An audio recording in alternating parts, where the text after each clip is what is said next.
Arsenal plan next season is becoming very, very clear, and it is terrifying, and it is scary for their opponents. After signing Zubimendi for £55 million, he has been announced yesterday. Of course, the Premier League has tweeted that Zubimendi has arrived at Arsenal. An Arsenal introduction video for him was absolutely great and fantastic. £55 million is a bargain for the player, of course. But before we talk about the rest, about the Gyökeres news and about how Rodrygo prefers Arsenal and what does that mean for Arsenal and the tactical shape of Arsenal and how attacking the Arsenal team will be, of course, with these signings, make sure to hit that like button, people. Subscribe to the channel if you're new. We're on the way to absolutely 40K with your help. So hit that like button and subscribe to the channel. We start with Zubimendi a little bit. We'll tell you about how tactically he is superior to a lot of players that you think. A lot of people have actually tried to banter Arsenal about Zubimendi. And oh my God, you had Partey that is better than him. And I'm just going to tell you that Zubimendi will be better than Thomas Partey. No one in La Liga over the last season, as it is reported, has one position more than Martin Zubimendi. In the last 3 seasons in La Liga, no one has one more position than Zubimendi. So he is very good defensively. But also what he excels at is passing and being available for all his teammates and driving with the ball, of course. That is what he's going to offer Arsenal.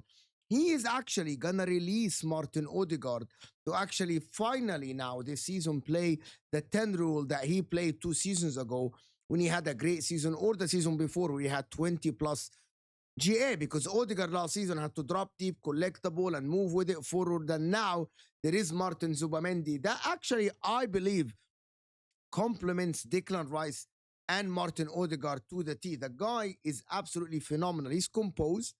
He allows his teammates to go forward with ease because he does all the hard work off the ball and on the ball, of course, in front of the 2 center backs, which are going to be Saliba and Gabriel next season. That formidable defense that we have known for years now. These 2 players are phenomenal, along with Zubimendi in front of them. He is someone who is really composed under pressure when he receives the ball, can receive the ball with his back to the opposition, can turn. He's someone, I believe that he will be one of the best midfielders in the league next season. If he actually just given time to gel a little bit with the players, maybe within 5-6 games, we'll see the real Zubimendi with Arsenal. Now the triangle is complete with Zubimendi, Declan Rice, and Martin Ødegaard. He is someone who actually can dribble as well. So he is in the top 7 in terms of midfielders that can dribble. He is someone that completes 70% of his dribble. So that is someone that is on the ball, is way superior to a lot of midfielders who prefer to only pass the ball. So I believe he has it all. This is why Liverpool were in for him last season. This is why Real Madrid wanted him, but he chose Arsenal. No matter what you say, he chose Arsenal and chose to work under Mikel Arteta. That is someone that Arsenal needed. He's young. He's not old. He's in his prime, 26, 27. So he is someone that will come to Arsenal and provide energy, loads of passing, a high volume of passes. Of course, he suits Arsenal, and I believe he is someone that Arsenal needed, and they landed him with all the banter that everyone gave them, that he's going to reject Arsenal. He is in an Arsenal shirt in front of you. Fabrizio Romano has tweeted about Victor Gyokeres. It's almost, here we go, as Fabrizio Romano has said. That means that Victor Gyokeres will be Arsenal's new number 9. Maybe by the time you watch this video, it is already a here we go for Victor Gyokeres. He confirmed, Fabrizio Romano, that Gyokeres has agreed the terms. He actually said more, that Victor Gyokeres is actually willing to give up 2 million from his salary just to facilitate the move to Arsenal. One of the things that I wanted to actually point out is that Gyokeres wants to play for Arsenal badly. He's gonna die on that pitch for Arsenal Football Club. He's gonna die for Mikel Arteta, the guy that absolutely scores abundance of goal. Yes, you can say he played in the Portuguese league, but listen, he's Nordic, he's Swedish. We know Isak is Nordic. We know that Haaland is from there as well, from that region. And the majority of the players that came from that region were success in the Premier League. He is physically very strong. I believe Victor Gyokeres. He can play with his back to the goal. He moves in tight spaces. And the reason why I say this, that is why people had doubts over Gyökeres. And I'm just going to tell you, Victor Gyökeres plays in a team that averages more than 60 plus percent ball position. So he doesn't have the spaces that you think he has. He's always playing in a team that has the position, which is Sporting Lisbon. They have the upper hand. As for Cisco, he plays in a team that averages 50% position, so it's a 50-50.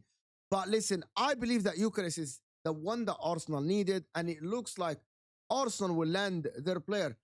Listen, he's not going back to Sporting Lisbon. He informed them that he's not going to preseason.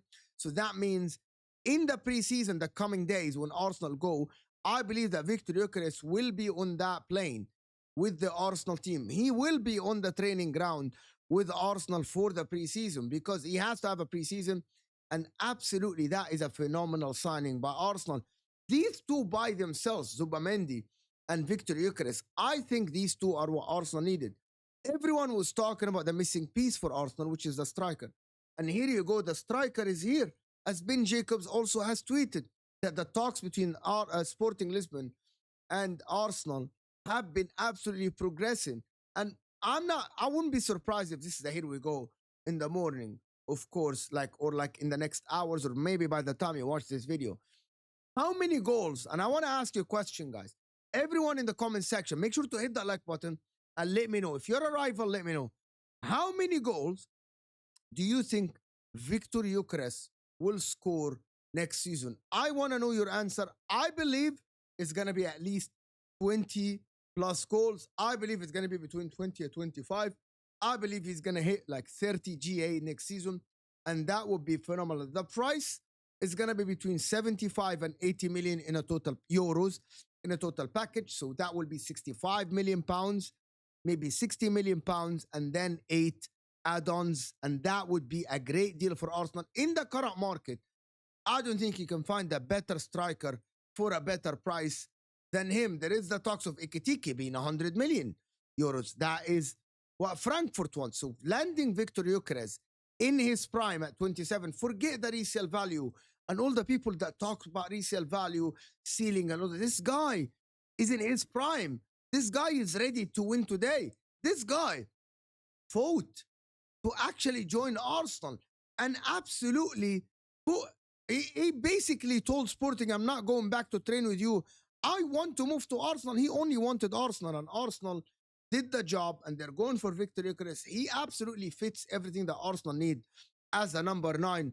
Of course, a box striker, like he can score abundance of goal. Everything that Arsenal need is in that guy's feet. And I believe that he will take Arsenal maybe to actually be much, much stronger than last season. Is he enough to win the league?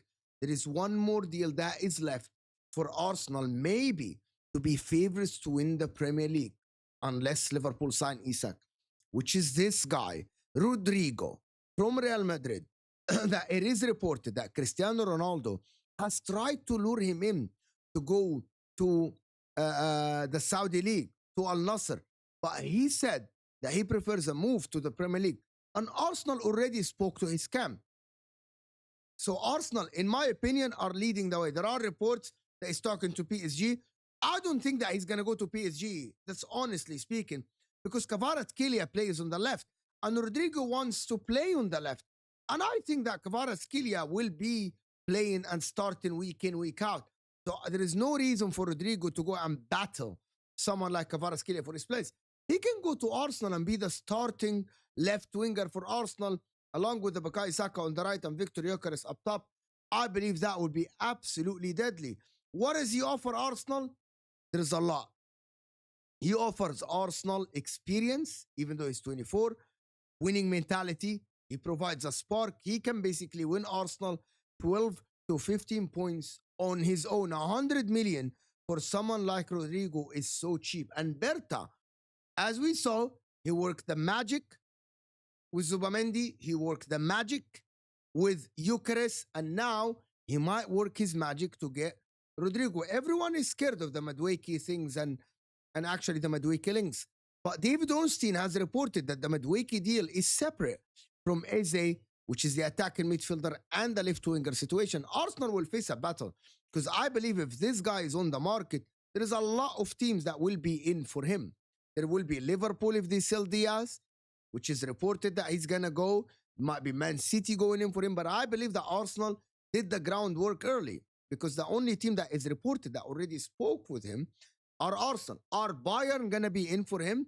That is another possibility. But I believe that because of the groundwork that Arsenal did, maybe he's gonna choose Arsenal because we have seen Arsenal do this before with Declan Rice, agreeing personal terms, not having a problem with the wages, blah, blah, blah. All the talk that happens behind the scenes. So I believe that Rodrygo can be the Arsenal player along with Gyökeres, Zubimendi. Maybe Madueke will be the end of the window, or maybe Madueke will be the guy that will be a backup for Saka. But I want to ask you a question for real. Do you think that team is scary? Saliba, Gabriel, Timba, Lewis Kelly, Zubimendi, Rice, Ødegaard, Saka, Gyökeres, Rodrygo. How scary is this team for the rest of the league? Is this team favorites to win the league? There are no excuses for Mikel Arteta. There is no one that can sit here and tell me that Mikel Arteta don't have the tools to win the league. There are reports that he's going to sell Trossard, and it would be Martinelli on Rodrygo on the left. There are reports also that they're going to, like, okay, it's confirmed that they're trying to sign Mosquera as a center back, of course, to be a backup for William Saliba. And that is a good signing for them, a ball-playing center back as well. I believe, this is the complete team. I want to ask you, is this a complete team? Is this Arsenal team, if they sign Rodrygo after they get Gyökeres, is this a complete team? Would you pay 100 million for Rodrygo as an Arsenal fan? Is that a good price for you? And how good is that team in terms of the Champions League? Can this team win the Champions League as well? Let me know in the comment section what you guys think. Make sure to hit that like button. Subscribe, of course, to the channel if you are new. And I will see you guys in the next video.